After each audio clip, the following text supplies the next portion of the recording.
ನಮಸ್ಕಾರ ಗೆಳೆಯರೇ, Arjun MB YouTube ಚಾನಲ್ಗೆ ತಮಗೆಲ್ಲರಿಗೂ ಸ್ವಾಗತ. ಸ್ನೇಹಿತರೆ, ಇಂದು ಕೆಲವೊಂದಿಷ್ಟು ಪ್ರಶ್ನೆಗಳನ್ನು ಚರ್ಚಿಸುತ್ತಾ ಹೋಗೋಣ. ಮೊದಲನೇ ಪ್ರಶ್ನೆ, ಪಶ್ಚಿಮಾಭಿಮುಖವಾಗಿ ಹರಿಯುವ ಭಾರತದ ಅತಿ ಉದ್ದವಾದ ನದಿ ಯಾವುದು? ಎ. ಕಾವೇರಿ ನದಿ, ಬಿ. ಶರಾವತಿ ನದಿ, ಸಿ. ಗೋದಾವರಿ ನದಿ, ಡಿ. ನರ್ಮದಾ ನದಿ. ಸರಿಯಾದ ಉತ್ತರ ಆಪ್ಷನ್ ಡಿ, ನರ್ಮದಾ ನದಿ. ಮುಂದಿನ ಪ್ರಶ್ನೆ, ಕರ್ನಾಟಕದ ಅತಿ ದೊಡ್ಡ ಶಿಖರ ಯಾವುದು? A. Guru Shikhara, B. Mullayanagiri, C. Rudragiri, D. Kudremukh. ಸರಿಯಾದ ಉತ್ತರ ಆಪ್ಷನ್ ಬಿ, ಮುಳ್ಳಯ್ಯನಗಿರಿ. ಮುಂದಿನ ಪ್ರಶ್ನೆ, ಭಾರತ ಸಂವಿಧಾನದ ಈ ಕೆಳಗಿನ ಯಾವ ವಿಧಿಯನ್ನು ಸಂವಿಧಾನದ ಉಸಿರು ಎಂದು ಕರೆಯುತ್ತಾರೆ? ಎ. 17ನೇ ವಿಧಿ, ಬಿ. 14ನೇ ವಿಧಿ, ಸಿ. 13ನೇ ವಿಧಿ, ಡಿ. 32ನೇ ವಿಧಿ. ಸರಿಯಾದ ಉತ್ತರ ಆಪ್ಷನ್ ಸಿ, 13ನೇ ವಿಧಿ. ಮುಂದಿನ ಪ್ರಶ್ನೆ, ರಾಷ್ಟ್ರೀಯ ಧ್ವಜ ಸಂಹಿತೆಯು ಜಾರಿಗೆ ಬಂದಿದ್ದು ಯಾವಾಗ?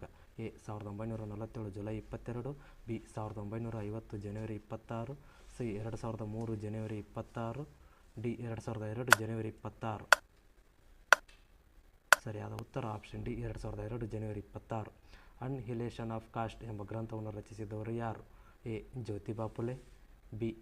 ವಿಶ್ವಗುರು Periyar, C. James Madison, D. Doctor B. R. Ambedkar. ಸರಿಯಾದ ಉತ್ತರ option D, doctor B. R. Ambedkar. ಮುಂದಿನ ಪ್ರಶ್ನೆ, ಅಮರ್ ಸೋನಾರ್ ಬಾಂಗ್ಲಾ ಎಂಬ ಗೀತೆಯನ್ನು ರಚಿಸಿದವರು ಯಾರು? A. Jagadish Chandra Bose, B. Satyendranath Tagore, C. Ravindranath Tagore, D. Bankim Chandra Chatterjee. ಸರಿಯಾದ ಉತ್ತರ ಆಪ್ಷನ್ ಸಿ, ರವೀಂದ್ರನಾಥ್ ಟ್ಯಾಗೋರ್. ಮುಂದಿನ ಪ್ರಶ್ನೆ, ಮಹಾತ್ಮ ಗಾಂಧೀಜಿಯವರ ದಂಡಿಯ ಮೆರವಣಿಗೆಯನ್ನು ಶ್ರೀರಾಮನ ಪೌರಾಣಿಕ ಕಥೆಯೊಂದಿಗೆ ಲಂಕಾಕ್ಕೆ ಹೋಲಿಸಿದವರು ಯಾರು? A. Jawaharlal Nehru, B. Motilal Nehru, C. Indira Gandhi, D. Ball Gangadhar Tilak.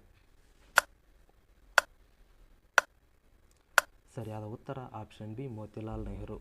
ಮುಂದಿನ ಪ್ರಶ್ನೆ, ಈ ಕೆಳಗಿನವುಗಳಲ್ಲಿ ಯಾವುದು ತಪ್ಪಾಗಿದೆ? 1. 19 ಎ. ವಾಕ್ ಮಾಡುವುದು, 2. 19 ಬಿ. ಸಭೆ ಸೇರುವುದು, 3. 19 ಸಿ. ಸಂಘ ಕಟ್ಟುವುದು, 4. 19 ಡಿ. ಸಂಚಾರ ಮಾಡುವುದು, 5. 19 ಇ. ವ್ಯಾಪಾರ ಮಾಡುವುದು. ಎ. 1 ಮಾತ್ರ ತಪ್ಪಾಗಿದೆ, ಬಿ. 2 ಮತ್ತು 3 ತಪ್ಪಾಗಿವೆ, ಸಿ. 4 ಮತ್ತು 5 ತಪ್ಪಾಗಿವೆ, ಡಿ. 5 ಮಾತ್ರ ತಪ್ಪಾಗಿದೆ.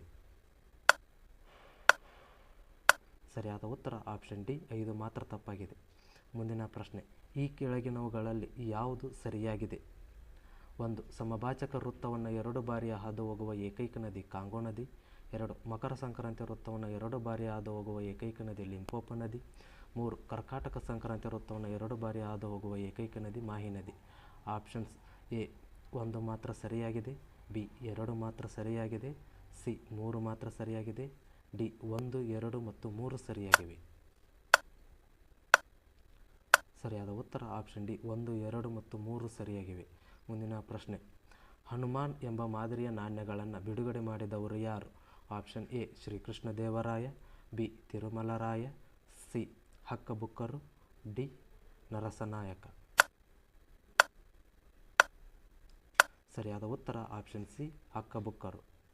ಮುಂದಿನ ಪ್ರಶ್ನೆ, ಮರ ವಿಜ್ಞಾನ ಮತ್ತು ತಂತ್ರಜ್ಞಾನ ಸಂಸ್ಥೆ ಎಲ್ಲಿದೆ? Option A. Uttara Kannada, B. Mysuru, C. Bengaluru, D. Shivamogga. ಸರಿಯಾದ ಉತ್ತರ ಆಪ್ಷನ್ ಸಿ, ಬೆಂಗಳೂರು. ಮುಂದಿನ ಪ್ರಶ್ನೆ, ಈ ಕೆಳಗಿನವುಗಳಲ್ಲಿ ಯಾವುದು ಸರಿಯಾಗಿ ಹೊಂದಾಣಿಕೆಯಾಗುತ್ತದೆ?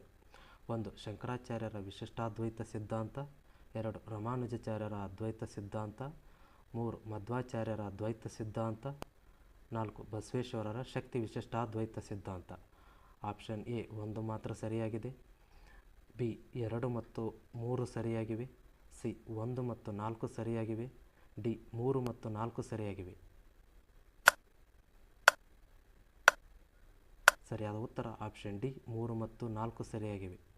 ಓಕೆ, ಧನ್ಯವಾದಗಳು ಸ್ನೇಹಿತರೆ. ಈ ವಿಡಿಯೋ ತಮಗೆಲ್ಲರಿಗೂ ಇಷ್ಟ ಆಗಿದ್ದರೆ ಲೈಕ್ ಮಾಡಿ, ಶೇರ್ ಮಾಡಿ ಮತ್ತು ಅರ್ಜುನ್ ಎಂಬಿ ಯೂಟ್ಯೂಬ್ ಚಾನಲ್ನ ಸಬ್ಸ್ಕ್ರೈಬ್ ಮಾಡಿ. ಎಲ್ಲರಿಗೂ ನಮಸ್ಕಾರ.